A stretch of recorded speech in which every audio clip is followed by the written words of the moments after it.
Acesso à Ponte do Esqueleto em Limeira é bloqueado. A intervenção começou nesta manhã, 4 dias após a morte da jovem que foi arremessada sem equipamento de segurança e acabou morrendo. Neste primeiro momento, a Prefeitura de Limeira decidiu pela implantação de uma vala que impede o acesso. As máquinas trabalhavam no local. Rio Claro recebeu a visita do ex-ministro da Fazenda, Fernando Haddad. Convidado para falar sobre a reforma tributária, o pré-candidato ao governo de São Paulo defendeu uma ampliação do diálogo com o interior paulista e também tocou em temas que devem ganhar espaço no debate eleitoral. Eu tenho dito, eu vou apresentar um plano de segurança pública.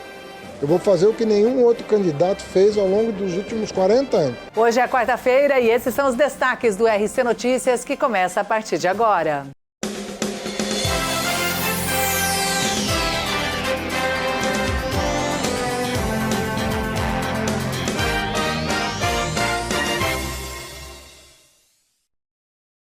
Olá, boa noite. Nós começamos falando sobre a Ponte do Esqueleto em Limeira. Após a morte da jovem de 21 anos, as autoridades foram pressionadas para bloquear o acesso. Após as reuniões com autoridades, as ações começaram, viu? As máquinas iniciaram no local hoje o trabalho para bloqueio, que vai impedir então o acesso de visitantes e praticantes de esportes radicais. Nossa equipe esteve lá nesta manhã e mostra o que já foi feito por lá e como está o local. A paisagem por aqui tem um novo contraste. Cerca de arame e uma barreira de terra, tudo para impedir o acesso de visitantes ao local. As intervenções aqui na Ponte do Esqueleto começaram na manhã desta quarta-feira. A decisão aconteceu depois de reunião entre autoridades de Cordeirópolis e Limeira, com representantes da Secretaria de Patrimônio da União e da Advocacia Geral da União. O trabalho inclui o fechamento de acessos irregulares. A máquina da Prefeitura de Limeira realizou a abertura de uma vala de aproximadamente 7 metros de profundidade para bloquear a entrada e impedir a prática de esportes radicais. As obras estruturais permanentes, incluindo a construção de muros de contenção, a manutenção das valetas e demais medidas de fechamento da área, permanece sob responsabilidade do governo federal e, por enquanto, a demolição necessita de estudos técnicos. O atual procedimento foi tomado após a morte de Maria Eduarda Rodrigues de Freitas, de 21 anos, ser arremessada de uma altura de 40 metros, sem equipamento de segurança e morrer no local. Era comum os praticantes e organizadores de eventos escolherem este cenário. Inclusive, na página da rede social do grupo que organizou a atração no dia da morte de Maria Eduarda, várias postagens mostram os saltos realizados da Ponte do Esqueleto. Antes das intervenções, visitantes ainda conseguiam acessar o local, justamente para chegar um pouco mais perto de onde ela foi jogada. Eu estava aqui na região, né, e deu a coincidência de acontecer essa tragédia aqui, e por curiosidade mesmo, assim, de saber como que é o lugar, né, realmente que o pessoal pratica esse esporte. Eu mesmo sou uma pessoa que gosta muito de esporte radical e tal, e eu vim aqui até para saber como que é, né. A Ponte do Esqueleto está desativada há mais de 30 anos. Esta morte não foi a única no local. Em abril de 2024, uma moradora de Rio Claro, no interior de São Paulo, também acabou morrendo após sofrer uma queda. Kelly Stephanie de Oliveira Alves, de 39 anos, era ciclista e teria parado no local para tirar fotos, quando encostou na mureta, desequilibrou e acabou caindo. Em agosto de 2025, 2 jovens da capital paulista ficaram feridas ao saltarem de bungee jump. As duas teriam realizado o salto juntas e sofreram múltiplas fraturas. Nesta semana, antes do fechamento, o local recebeu inúmeras visitas e teve gente que realmente se assustou com o cenário. Muito alto, né? A questão aqui da segurança realmente falha bastante, e só estando aqui mesmo para ter a noção de quanto é perigoso aqui, né? Só chegar perto aqui para a gente saber a altura, e realmente é uma sensação que só quem está aqui mesmo para entender como que é, né? É isso, nós vamos continuar acompanhando aí essas intervenções e esperamos, né, que as medidas possam coibir aí o acesso mesmo e também evitar novos acidentes. E olha, uma ocorrência revoltante E o pedido de ajuda por uma mulher que era agredida e mantida em cárcere privado foi feito por uma rede social para um policial civil da DISE de Piracicaba. Após a solicitação, as equipes foram ao local e encontraram a mulher de 23 anos mantida em cárcere privado pelo próprio Amásio, em um imóvel localizado no bairro São José. Ela estava bastante machucada e agredida frequentemente. Ela era agredida frequentemente, viu? E, inclusive, foi constatado que estava com um descolamento de retina. Você viu aí um dos olhos totalmente machucado. O outro a gente preservou a imagem porque está apresentando esse descolamento de retina. E você acompanha essas imagens revoltantes dessa jovem que pediu socorro através de uma rede social. O agressor estava na casa quando as equipes chegaram e ele foi preso, viu? Mas antes, ele inclusive investiu contra um policial civil acessando uma chave de fenda.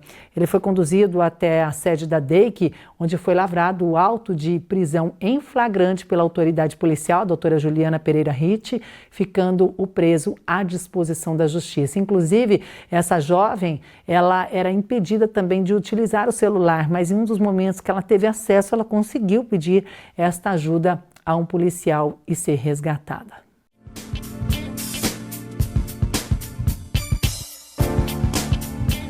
Vagas de emprego hoje em Rio Claro para auxiliar de processos, vendedora, orientador social, recepcionista, balconista de loja de conveniência, abastecedor, auxiliar de limpeza, fisioterapeuta júnior, auxiliar de manutenção predial e técnico de cabeamento. Os interessados devem procurar o Conecta na Rua 3, número 1636, no centro, ou acessar o portal na internet. E a seguir, ex-ministro da Fazenda, Fernando Haddad, visita Rio Claro. Convidado para uma aula magna sobre reforma tributária, Haddad também falou das propostas de campanha para o governo estadual.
Estamos de volta e falando de política e das articulações que já acontecem para as eleições deste ano, viu? Ontem, a cidade de Rio Claro recebeu a visita do ex-ministro da Fazenda, Fernando Haddad. Na pauta estava também a reforma tributária.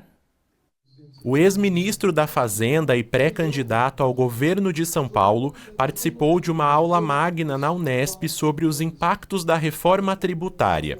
O encontro reuniu estudantes, professores, servidores e representantes da comunidade acadêmica. As estimativas mais tímidas dão conta de que nós vamos poder exportar 20% mais, só com a transição do coisa. Isso vai fortalecer a indústria, que vai parar de olhar só para dentro. Vai poder olhar para dentro, que é 215 milhões de pessoas consumindo, mas vai poder olhar para fora também. Haddad chegou acompanhado de Simone Tebet, ex-ministra do Planejamento e apontada como pré-candidata ao Senado por São Paulo. Durante o evento, os dois defenderam os efeitos da reforma tributária para a economia e destacaram a importância da educação para o desenvolvimento do país. Mas a agenda não ficou restrita à economia. Durante a visita, Haddad e Simone Tebet falaram sobre as eleições de outubro. Juntos, eles defenderam uma ampliação do diálogo com o interior paulista e destacaram temas que devem ganhar espaço no debate eleitoral. É grave o que está acontecendo no estado de São Paulo, tanto do ponto de vista de educação, segurança, saúde, corrupção, infelizmente, crime organizado, inclusive no interior. Então nós vamos ter que debater com a sociedade paulista todos esses temas e apresentar propostas. Eu tenho dito, eu vou apresentar um plano de segurança pública. Eu vou fazer o que nenhum outro candidato fez ao longo dos últimos 40 anos. Apresentar um plano de segurança pública para o estado de São Paulo. Eu acho que esse é algo que eu carrego dentro dessa frente ampla, né? Haddad como candidato a governador falando dos problemas da saúde, da educação, da segurança pública e eu trazendo um pouquinho dessa experiência também, somando para mostrar como é possível ter desenvolvimento econômico, sustentável, onde a agricultura familiar não briga com o grande agronegócio, que o grande agronegócio não é inimigo do meio ambiente, que é possível a gente reforçar e fortalecer a indústria brasileira, especialmente do interior de São Paulo, que ela se perdeu ao longo do caminho em competitividade, graças à reforma tributária que a gente aprovou. No início do ano, Haddad atribuiu a derrota nas urnas em 2022 à falta de diálogo com o interior do estado. A passagem por Rio Claro faz parte de uma série de agendas para reforçar alianças políticas e aproximar o grupo de lideranças da região antes das eleições de 2026. E falando de política, de eleições, neste ano também serão eleitos os deputados, tanto estaduais quanto federais. E aqui em Rio Claro, alguns nomes já se declararam pré-candidatos. Vamos ver e também analisar, acompanhar, ou melhor, uma análise com especialistas sobre a importância de ter representantes locais. Há poucos meses das eleições de outubro, muita gente ainda não começou a pensar no voto para deputado. Mas será que o eleitor sabe a importância dessa escolha? A senhora sabe qual que é a importância de um deputado federal, estadual? Já pesquisou um pouquinho ou não teve oportunidade ainda? Não tive. Deputado, eu sei que eles criam lei e essas coisas, né? Mas eu não tenho muita informação sobre eles, não. Pesquisei, nunca pesquisei. E todos são importantes, né? Tem que pesquisar. Sim, com certeza. Enquanto cargos como presidente e prefeito costumam concentrar mais atenção, a eleição proporcional, que é aquela que elege deputados federais e estaduais, ainda passa despercebida por grande parte da população. Rio Claro conta com uma lista cada vez maior de pré-candidaturas na disputa. Ao todo, são 9 nomes, com predominância feminina entre os possíveis representantes na Assembleia Legislativa e na Câmara Federal. Na corrida para deputada estadual, aparecem a ex-presidente do Fundo Social de Solidariedade e primeira-dama de Rio Claro, Bruna Perecinoto, pelo PSD, e a engenheira agrônoma Beatriz Mônaco, pelo Democracia Cristã. Já para a deputada federal, são pré-candidatas a vereadora e presidente do PL em Rio Claro, Néia Garcia, e a médica e vice-presidente do PDT no município, doutora Kênia, a influenciadora Suelen Rayane, também pelo PL, e a empresária Luísa Andreoli, pelo Partido Novo. Entre os homens, Pietro Martins também surge como pré-candidato a deputado federal pelo partido Missão, do qual é membro fundador. Já para deputado estadual está o nome do professor Antônio Carlos Sarti, pelo PSB. Outro nome no cenário é o da vereadora Tieme Nevoeiro, do PL, que deve disputar as eleições, mas ainda não definiu se será candidata a deputada estadual ou federal. Mesmo com tantos nomes da cidade no cenário, o desafio ainda é fazer o eleitor entender por que esse voto impacta diretamente o dia a dia do município. Quando um município consegue eleger um representante da sua sociedade, da sua região, é natural que, conforme a articulação política, ele consiga trazer mais emendas orçamentárias, porque, na verdade, ele vai conviver ali na vida, naquela sociedade, e vai ver de perto as dificuldades e as pautas que tem em cada município. E é natural que seja cobrado diariamente, já que ele está ali. Na prática, o voto para deputado vai além do nome escolhido. Ele também influencia a composição dos partidos e pode ajudar a eleger candidatos que o eleitor sequer conhece. A maioria não tem o discernimento das eleições proporcionais, né? Que quando você vota num popular, por exemplo, você vota não só nele, mas você vota na legenda. E aí você acaba elegendo outros deputados que não têm nenhuma identificação com a sua região. Na verdade, o conselho, eu acho que mais importante que eu possa passar é estudar em quem vai votar, né? Entender que o candidato tem a mesma linha de raciocínio seu, defende as suas pautas. Cada um tem uma pauta diferente, cada um tem uma região que pode atingir de forma benéfica, de forma diferente também. Entender quem é a pessoa e não votar porque o amigo indicou lá, vote que é amigo meu, tal, estou trabalhando para ele, alguma coisa assim. Isso é ruim. É ruim por quê? Porque diverge depois do interesse do município, do interesse da região. Pode ser que aquelas pautas que sejam necessárias para aquela região, para aquela cidade, como Rio Claro, não vão ser atendidas por causa disso. Desde 2023, a cidade está sem representação direta no Legislativo Estadual, ausência que para muitos passou a ser sentida. Agora, com mais nomes na disputa, cresce a expectativa pela retomada deste espaço, mas o presidente da Comissão de Direito Eleitoral da OAB faz um alerta. Quando você coloca muitos candidatos dentro de um município, de uma região, uma pequena região, que normalmente elege um, no máximo dois em toda a região, eu vejo a dispersão dos votos. Efetivamente, a dispersão de voto pode acontecer de não eleger nenhum candidato. Mas quando você regionaliza um representante lá na Assembleia do Estado ou na Câmara dos Deputados, você coloca o interesse do município acima dessa condição política de cada um, né? Do ego político de cada um. É isso que é importante. Com as convenções partidárias previstas para os próximos meses, os nomes devem ser confirmados oficialmente até o mês de agosto. É sempre importante votar consciente, né? E procurar também conhecer aí para quem você vai confiar o seu voto. E estão abertas as inscrições para 175 vagas de estágio para estudantes de nível médio no Tribunal Regional Eleitoral de São Paulo. Há 145 vagas em zonas eleitorais da região metropolitana e também do interior, inclusive com vagas nos cartórios eleitorais aqui de Rio Claro. Os selecionados receberão bolsa auxílio no valor de R$ 550 e auxílio transporte. A carga horária é de 4 horas diárias na modalidade presencial. O processo seletivo prevê ainda a reserva de 30% das vagas para pessoas negras e 10% para pessoas com deficiência. Se você tem interesse, então, olha, os interessados podem se inscrever até o dia 12 de julho no site da organizadora que faz aí a seleção.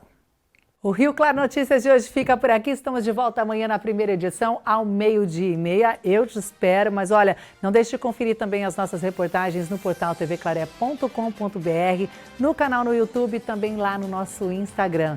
Uma ótima noite para você, um bom descanso. Tchau, tchau.